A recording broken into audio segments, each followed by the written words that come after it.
सभी को नमस्कार। क्या भारत में वर्तमान समय में धर्म के नाम पर एक तरीके से धंधा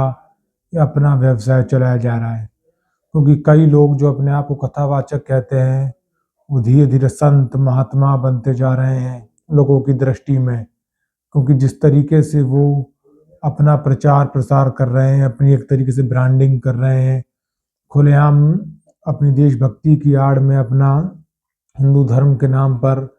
व्यापार चला रहे हैं। इनमें से सबसे जो हालिया नाम उभर के आता है वो आता है बागेश्वर धाम सरकार पंडित धीरेन्द्र कृष्ण शास्त्री का, जो खुद को एक कथावाचक कहते हैं, लेकिन इनका रवैया आप देखिए, ये दूसरों को देशद्रोही बोल देते हैं ज़रा ज़रा सी बातों पर। हाल ही का एक मामला इनसे जुड़ा हुआ जो सामने आया, ये भी छत्तीसगढ़ के दौरे पर थे, यानी जब वहाँ कथा के लिए गए तो एक तो इन्हें छत्तीसगढ़ सरकार के विमान में सवारी कराई गई, जो राजकीय विमान है छत्तीसगढ़ सरकार का। साथ ही जब इस संबंध में छत्तीसगढ़ के भूतपूर्व मुख्यमंत्री भूपेश बघेल ये कहते हुए नजर आए कि ये कैसे कथावाचक है, छत्तीसगढ़ में इतने कथावाचक हैं जो आज भी अपने कुटिया में छोटे से आश्रम में रहते हैं, और ये पंडित धीरेन्द्र कृष्ण शास्त्री जिनकी उम्र उनके बेटे से भी छोटी है, वो कैसे इतने प्रसिद्ध होकर या एक तरीके से लोगों को धर्म के जाल में फंसाकर अपना धंधा चला रहे हैं। इसी बात पर भड़कते हुए धीरेन्द्र कृष्ण शास्त्री ने कहा कि जिन्हें मेरी देशभक्ति और मेरे काम अंधविश्वास लग रहे हैं वो देश छोड़कर चले जाएं। नेताओं के बयानों पर हम जवाब नहीं देते क्योंकि हम नेता नहीं हैं, पर फिर भी हम एक बात जरूर कहना चाहेंगे कि हिंदू जोड़ना, हनुमान जी की भक्ति का प्रचार करना, राष्ट्रवाद के प्रति जगाना यदि अंधविश्वास है तो जिन्हें ये अंधविश्वास लगता है उन्हें देश छोड़ देना चाहिए। जिसके बाद भूपेश बघेल ने भी कहा कि ऐसे लोग जिनकी उम्र मेरे बेटे से भी 10-12 साल छोटी है, पर बागेश्वर धाम सरकार की यानी पंडित धीरेन्द्र कृष्ण शास्त्री की, वो मुझे कह रहे हैं कि देश छोड़ के चले जाओ। ये साधु के शब्द हैं, ये संत महात्माओं के शब्द होने चाहिए, इसलिए ये कथावाचक ही हैं, ये कभी भी संत महात्मा नहीं हो सकते। धर्म के नाम पर लोगों को बेवकूफ़ जरूर बना सकते हैं, लेकिन कभी भी ये भारत के लोगों को सही रास्ता नहीं दिखा सकते धार्मिक मामलों में। क्योंकि जो अपने ऊपर सवाल उठाने वालों को राष्ट्रद्रोह से जोड़कर के देखते हैं और उन्हें भारत छोड़कर जाने को कहते हैं, और जो कहते हैं हम सबसे बड़े हनुमान भक्त हैं, हम हनुमान चालीसा करते हैं, उन्हें ये ध्यान रखना चाहिए कि आपसे पहले से लोग हनुमान जी की पूजा करते आ रहे हैं। बागेश्वर बाबा कैसे सुर्खियों में आए, इनने अपनी ब्रांडिंग का क्या तरीका अपनाया, मीडिया को रुपए दिए या क्या किया, सोशल मीडिया पर अपना प्रचार किया। ये पर्ची बाबा के नाम से फेमस, लोगों की पर्ची निकालना, उनका भविष्य बताना, उनके दिमाग में क्या चल रहा है, माइंड रीडिंग। लेकिन लोग यहीं भारत में गलती करते हैं, वो अपना तर्क, अपना लॉजिक नहीं लगाते हैं कि जब विज्ञान आज के ज़माने में इतनी तकनीकी रूप से आगे जा चुका है, तब भी लोग इस तरह की बातों में फंस जाते हैं। किसी का दिमाग का पता लगाना या पर्ची निकालने वाला जो खेल बागेश्वर बाबा चलाते हैं, इसके पीछे लॉजिक क्या है? क्योंकि बाबा के लोग ही कई लोगों को सामने ले आते हों, और हो सकता है जो लोगों के हाव भाव देखकर भी लोग, सामान्य लोग भी अंदाजा लगा सकते हैं कोई क्या परेशानी में है, कोई क्या है, किसी के घर में कोई परेशानी चल रही है, हाव भाव भंगिमा से मालूम पड़ जाता है। ऐसा नहीं है इसमें बागेश्वर बाबा कुछ अलग चमत्कार कर रहे हैं। साथ ही जो पर्ची निकालने का खेल है, इसके पीछे एक और रीजन, क्योंकि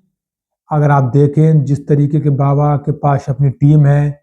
तो क्या वो लोगों से पहले ही पूछ लेते हैं आपको क्या परेशानी है, आपकी पर्ची ऐसे ऐसे हम निकलवाएंगे, आपको ये बाबा के सामने जाके बोलना है। साथ ही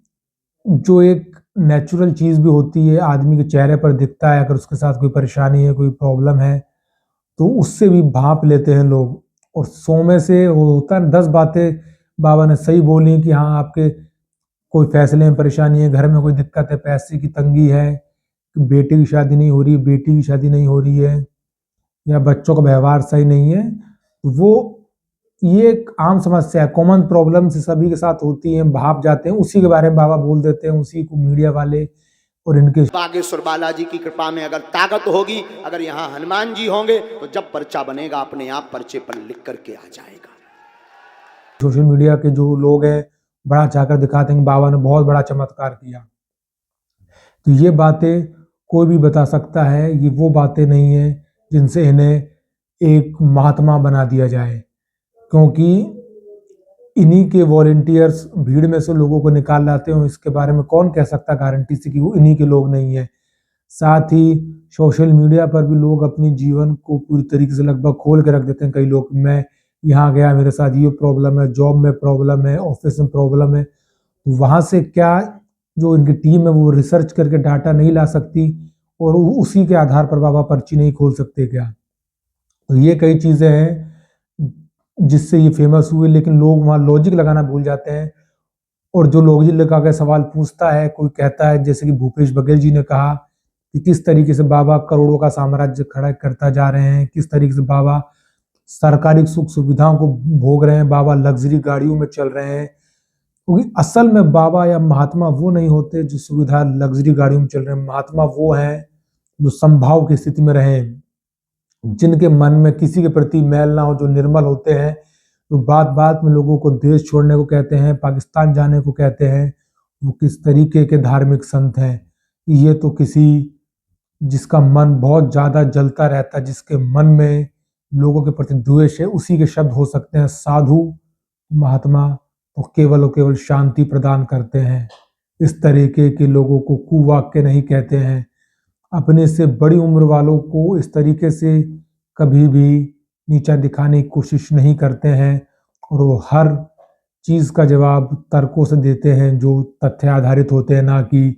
धार्मिक बातों में लोगों को बहलाते फुसलाते हैं। इसलिए जो पर्ची निकालने का खेल है, जहाँ से बागेश्वर बाबा इतने प्रसिद्ध हुए, वो माइंड रीडिंग का गेम है। उस लोगों को समझना चाहिए कि इनके लोग भी उसमें शामिल हो सकते हैं। भीड़ में इतने लोगों के हाव भाव देख के मालूम पड़ता है किसी को प्रॉब्लम है। कुछ कैमराज इतने हाई क्वालिटी के लगा के रखते हैं, फंक्शन छोटे नहीं होते हैं, आप इनके देखें करोड़ों का डोनेशन लेते हैं धर्म के नाम पर। तो जिस तरीके से ये अपना पूरा एक